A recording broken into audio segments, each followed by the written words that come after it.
Lyddie, Chapter 8, Number 5, Concord Corporation.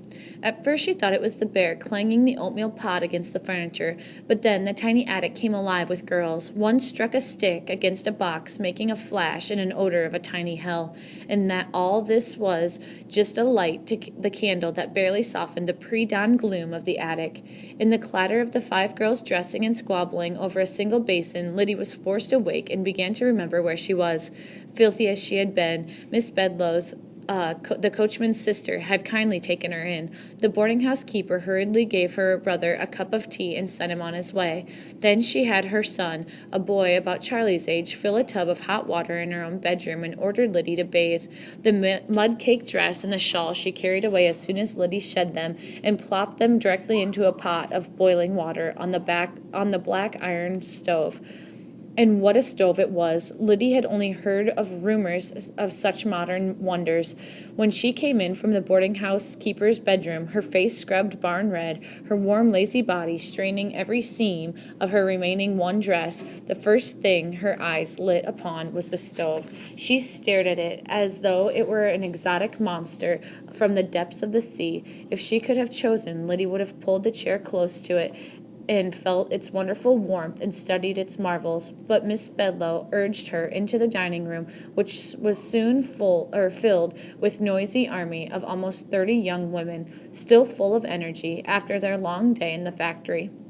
Lyddie's own head nearly settled into the plate of pork and beans, so as long as before the others had finished, Miss Bedloe helped her up the 4 flights of stairs and into the attic room, where she fell onto a bed heartily, awake enough to mumble thanks for the woman's kindness.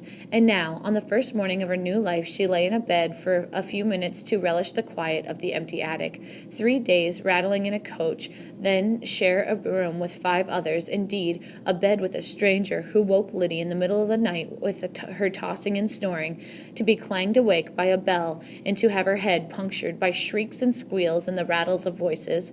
It made the windowless alcove she had left behind at the Cutlers seem like a haven of peace. But she would not look back. She threw off the quilt. She had nothing to wear but her much too small homespun. It couldn't be helped. She dressed herself and padded down the 4 flights of stairs in her darned and redarned stockings. In the front room was crowded with 2 large dining tables that Tim, Miss Bedloe's son, was scurrying to set. Wonderful smells of coffee and apple pie and hash, and would it be fish, wafted through the house from the magical stove, as though to prove how many separate wonders it could perform at once. "I left my boots," Lily started. Miss Bedloe looked up, her round face radiant from the heat. "They're by the stove drying, but they won't do, you know." "Eh?" "Your clothes. Your boots, they simply won't do. That dress is only fit to be burned, or what's left of it. I'm afraid it turned into mud stew in my kettle. What could my crazy brother have been thinking, letting a mere girl—" "Oh, it wasn't his fault, ma'am," Lyddie said, slipping into Tryphenia's boots, now stiff from a night beside the stove. "It was the men. They were so stupid. You needn't tell me. I know that brother of mine. He was sitting up on top laughing, not giving a word of direction. But he had the coach and team. Nonsense. He does it to amuse himself and humiliate the betters. He'd wreck a coach if he thought it would give him a roll-licking story to tell at the tavern that night, and all at the cost of your clothes and your dignity. Well, I ain't lost much either way. Have you any money at all?" Lyddie hesitated. She really didn't. It was Tryphenia's money, not her own. "If I'm to recommend you to the Concord Corporation, you need to look decent. They hire a good class of girls here." Lyddie reddened. "Of course, you're as good as anyone, a better worker than most, I suspect. But at the factory they'll look at your clothes and your shoes to decide. The Almighty may look at your heart, but a man looketh at the outward appearance, as the good book says, and that goes for women too, I fear. So you'll have to do better then." She looked sadly at Lyddie's tight homespun and stiff worn boots. Lyddie hung her head. "I have a bit left over from the trip, but it's on a loan. You can pay it back after you're working. Now, would you like to give me a hand? I think the girls will be home for breakfast early. The river's too high and the mill wheels are likely slowing. It means a holiday for them, but not for me." Lyddie hastened to grab a cloth and take a pie Miss Bedloe was removing from the bowels of the stove. Yes, Miss Bedloe continued, there'll be a few days off now, till the water goes down. She smiled. Time enough to get you proper clothes, and a place in the factory as well. If the girls had seemed noisy before, it was nothing compared to their entrance to breakfast. They burst through the door, each high-pitched voice shrieking to be heard over the other. There was an air of holiday that hardly paused for a blessing over the food that erupted full blast before the echo of amen died. Lyddie, her feet alternately sloshing about and being pinched by Tryphenia's shoes, determinedly helped him serve both large tables. They brought in great platters of fried cod, hash, potato balls, pumpkin mush, with huge pitchers of cream, toast and butter, apple pie, and pitchers of coffee and milk. Lyddie had never seen harvesters eat so much or so noisily, and these were supposed to be ladies. "Hello there," a voice cut through the din. "We really didn't meet you." The room was suddenly quiet. "Don't be rude, Betsy," another said. "She was tired last night."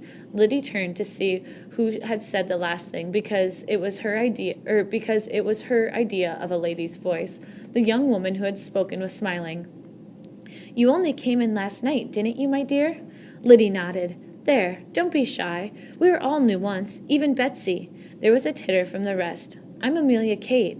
Her name was aristocratic. Amelia. It suited her. She was almost as pretty as the lady in pink that had come through the inn last year. Her skin was white, and her face and her hands long and delicate. She was respected, or the others wouldn't have stopped chattering when she spoke. "And you?" Lydia Worthen. With a rough finger, she scratched at the tight homespun across her chest. It seemed to Lyddie that the room was full of young women, all well-dressed, all delicate, and all beautiful, and she was a crow among peacocks.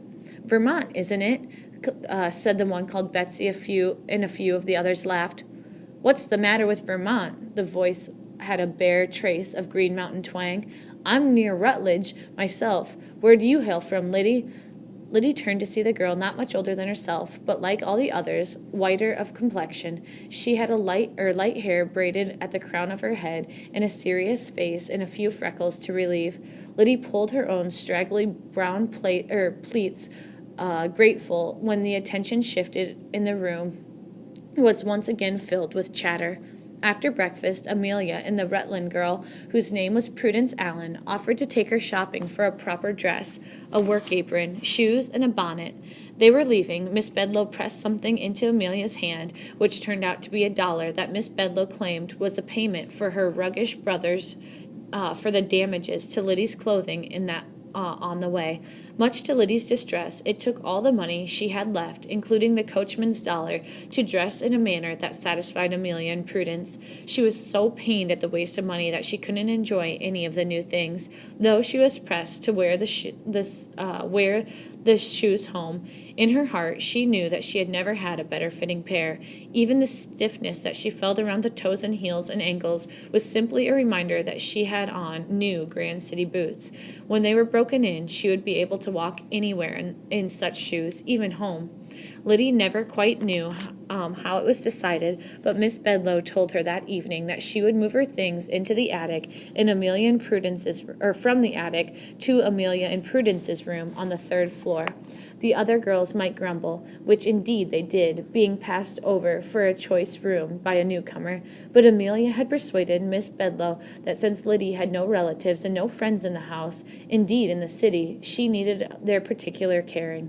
Miss Bedloe, still feeling guilty about her brother, gave in, so Lyddie was moved into a smaller bedroom on the 3rd floor to be with Amelia and Prudence and an obviously disgruntled Betsy, who since their previous roommate had gone home to New Hampshire the week before, had had the luxury of a bed to herself. 4 to a room was in itself a luxury, as most of the rooms held 6, but even so there was hardly any space to walk around the 2 double beds and the 2 tiny nightstands and the various trunks and bandboxes of the inhabitants. There was no place to sit except for on the beds, but then on a regular workday there was no leisure time except less than 3 hours between supper and curfew. Most of the girls spent their short measure of free time down in the parlor/dining room or out in the town, where their shops and lectures and even dances, all run by the honest citizens bent on parting the working girls for their wages. Now, Amelia said, who was far more conscientious about her duties as caretaker than Lyddie would have wished, where will you be going to church on the Sabbath? Lyddie looked up in alarm. Living as far as they had from the village, the Worthens never even bothered to pay pew rent in the village congregational church. I hadn't thought to go, Amelia sighed, reminding Lyddie that she was proving a harder case than the older girl they had bargained for. Oh, but you must, she said. What Amelia means, Betsy said, looking up from her novel, is regardless of the state of your immortal soul, the corporation requires regular attendance of all of its girls. It makes us look respectable, even those of us who waste our precious minds on novels. Oh, do behave yourself, Betsy. Sorry, Amelia, but if I let you carry on about your moral duties when a girl plainly has no notion of them herself, this conversation will last all night. She put down her book and looked at Lyddie straight in the face. They'll probably make you put in an appearance from time to time somewhere. The Methodists don't press girls for pew rent, so if you're short on money, best to go there. You have to pay for it in longer sermons, but nonetheless, I always recommend the Methodists to new girls with no particular desire to go anywhere. Betsy likes to sound shocking, Prudence explained patiently, but don't take it to heart. She was brushing out her long blonde hair and looked like a princess in a fairy tale, though her voice was far too matter-of-fact for a storybook. But how should Lyddie explain it? But ain't Massachusetts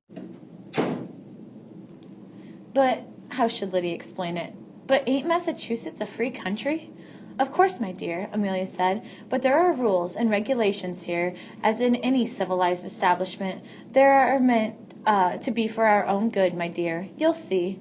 Betsy rolled her eyes and went back to her novel. The next morning, Miss Bedloe led Lyddie down the street past all the corporation boarding houses to the bridge that led to the factory complex. Between two low brick buildings was a tall wooden fence, the gate of the fence that looked like a jail yard. But Miss Bedloe wasn't deterred. She simply went to the door of one of the low buildings and walked in. Lyddie followed, dragging her feet. From the room they entered was larger than the main floor of the Cutler's Tavern, and it was crowded with tables and scriveners' desks. There were men working about the huge room, who looked up over their pens and account books as the two women passed, but it was clear that nothing much was being accomplished, even in the continuing room. Now that the water was too high, the drive in the mill wheel. Miss Bedloe walked straight through the room and out the door to the opposite side of the courtyard, large enough, it seemed to Lyddie, for the whole of their mountain farm to fit inside. The front gate and low south buildings, the counting houses, offices, and storerooms, as Miss Bedloe explained, formed part of an enclosure. The two slightly shorter sides were taller frame structures, the machine shops and the repair shops, and across the whole north end of the compound was a cotton mill itself. A gigantic 6-story brick building at the end ran the frame structure out of the outdoor staircase. From the brick face, 6 even rows of windows seemed to glower down at her through the gray April drizzle, like so many unfriendly eyes. A bell tower rose from the long roof, making the building seem taller and more forbidding. It must have seemed imposing to a farm girl, Miss Bedloe said. Lyddie nodded and tightened her grip on her shawl to keep from trembling. Miss Bedloe turned back towards the low south building and knocked on the door marked Agent. "I've brought a new girl to you," she said cheerily to the young man who opened the door. "Fresh from the farm, and she's healthy, as you can see." The young man hardly gave Lyddie a glance, but stepped back and held the door for them to come in. "I'll see if Mr. Graves can spare a minute," he said haughtily. "These clerks do put on airs," Miss Bedloe whispered, but if she was trying to make Lyddie feel more at ease, she failed. Nor was the sight of the agent himself any comfort. "Miss Bedloe, isn't it?" he said. He was a fat, prosperous-looking man, but without the manners to stand when a middle-aged lady came into his office. Miss Bedloe talked very fast. Her face flushed. Lyddie was sure that the man would turn them both away. He looked barely patient on Miss Bedloe as she rattled on, but in the end he said he would give Lyddie a contract for 1 year. There was a shortage in the weaving room at the moment. Mr. Thurston, the clerk, would give the girl the broadside with the regulations for the Concord and arrange for her to have her smallpox vaccination in the morning. They were dismissed with a nod. Miss Bedloe punched Lyddie and prompted her to thank the agent for his kindness. Lyddie's voice could hardly manage a whisper, but it didn't matter. The gentleman wasn't paying any attention to her. She signed the paper where the clerk pointed, tried to listen carefully to all of his warnings about what the contract demanded, and he stuffed the broadside that he had handed her into her apron pocket. She would study it tonight, she decided, her heart sinking.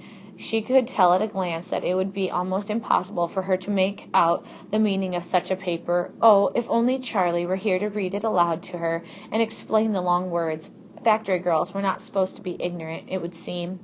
It would be several months before she could read with ease the regulations for the boarding houses of the Concord Corporation, but she found out the next day that it concealed unpleasant truths. The first of these was a vaccination. Miss Bedloe marched her over to the hospital after dinner, where a doctor cruelly gorged at her leg and poured a mysterious liquid right into the wound. Lyddie was more distressed, and when the wound turned into a nasty sore in a few days' time, she was only laughed at for her distress and was told it was all for her own good. She'd never get the pox now, so she would be grateful. Amelia, indeed, was always instructing her to be grateful things that Lyddie, try as she might, could not summon up the least whiff of gratitude over. But finally, when she had been alternately shocked and bored for the better part of 2 weeks, the announcement was made at supper that the work was to begin again the next day. Lyddie felt a surge of gratitude that her days of idleness were over. She would be a true factory girl in just a few hours' time.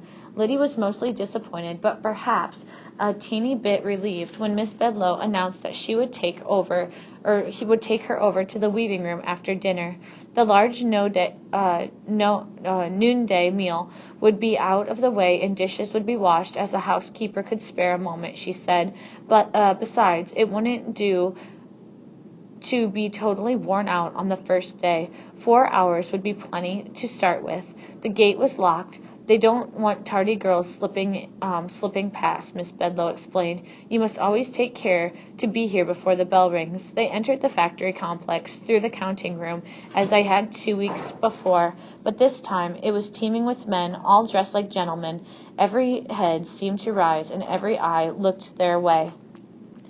Despite her new clothes, Lyddie could feel the shame burning through her rough brown cheeks. She ducked her bonneted head and hurried through as fast as she could, almost shoving Miss Bedloe in her haste. Once in the yard, she was acutely aware of the thudding.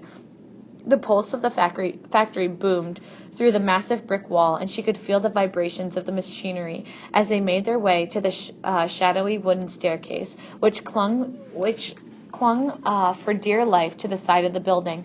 Miss Bedloe huffed ahead, stopping more than once to catch her breath on the climb to the 4th floor. Once there, she jerked open the door, and the thudded beat exploded into a roar. She gave Lyddie a little push towards the racket. "Mr. Matterson is expecting you," she yelled. "He'll see you settled in," and she was gone.